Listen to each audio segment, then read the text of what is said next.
Bonjour à tous, moi c'est Lauriane. Bonjour, moi c'est Pierre. Nous voulions vous partager un témoignage qu'on a vécu cette année en famille. Et Cela fait 7 ans que on essaye d'aller en Haïti, mon pays natal, emmener les enfants, et à chaque fois, cela n'a pas été possible pour diverses raisons.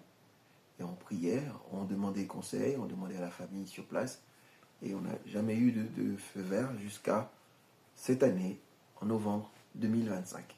Il s'est passé quoi en novembre 2025? Mon cousin, son épouse et ses 2 enfants. Et c'est alors qu'il nous apprend qu'il va aller en Haïti en février avec toute sa famille. Et la question qui me vient, c'est par où tu vas passer? Sachant que l'aéroport principal est fermé, comment tu vas faire? Et c'est là qu'il m'explique qu'il y a un itinéraire qui est possible, qui est long, mais qui est possible. C'est de passer par la République dominicaine, de la République dominicaine étant prendre un taxi, aller jusqu'à la frontière, ce qui fait 6 heures de route, et à la frontière avec Haïti, prendre un bateau qui nous emmène à Jacmel, notre ville natale. ta ville natale. Ma ville natale. Ma ville de cœur. Et depuis qu'il m'a dit ça, ça n'arrêtait pas de tourner dans ma tête. Et j'en ai réfléchi. Et puis, arrivé à un moment où je commençais à être convaincu. Je ne peux pas dire que j'étais convaincu à 100%. Mais quelque chose en moi me disait que pourquoi pas nous, c'est possible. On peut essayer aussi de tenter ce voyage-là. Donc, j'en ai parlé à Lauriane. Je lui ai dit, qu'est-ce que tu en penses? Et là, moi j'ai dit oui, tout de suite. Et c'était vraiment assez étrange parce que, connaissant la situation actuelle en Haïti, même ces derniers mois, donc partir là-bas avec nos 3 enfants, pour moi c'était impossible, en tout cas c'était inimaginable. Et du coup moi j'ai accepté, je dis oui, on y va, sans vraiment savoir et comprendre pourquoi, mais à l'intérieur de moi j'avais une paix intérieure, alors que la veille je venais de regarder les derniers articles qui n'étaient pas très positifs, Rassurant. ni très rassurants d'ailleurs, et j'avais vraiment une paix à l'intérieur, et j'ai dit oui.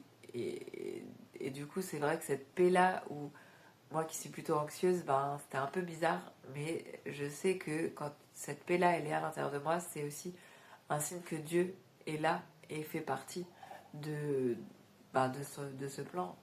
Et donc, du coup, on a continué, on a commencé à prier vraiment aussi ensemble, avant de pouvoir aussi en parler aux enfants par la suite.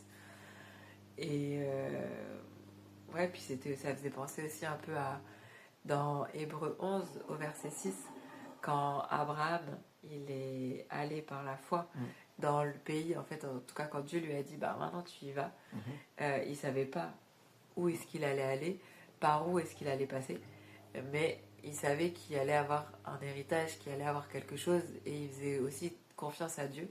Et donc c'était un peu dans cette situation là qu'on était à ce moment là.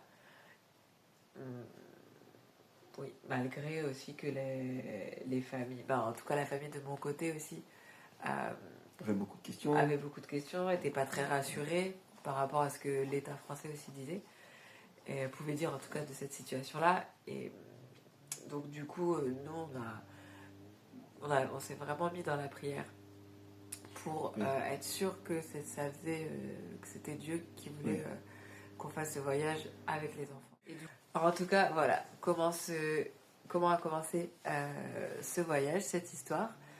Et dans l'épisode 2, on va vous développer un petit peu plus les événements avant notre départ, avant qu'on prenne l'avion. Donc en fait, à peu près là on s'est arrêté vers décembre, donc de janvier jusqu'au 18 février, à peu près, parce qu'on est parti le 19 en avion. Donc voilà. Et puis n'hésitez pas à vous abonner et à nous dire en commentaire aussi si vous avez reçu, si vous avez reçu, ou en tout cas si vous avez expérimenté cette paix-là. Voilà, cette paix intérieure. Racontez-nous ce que Dieu aussi a fait pour vous. Merci, bye bye. Bye bye.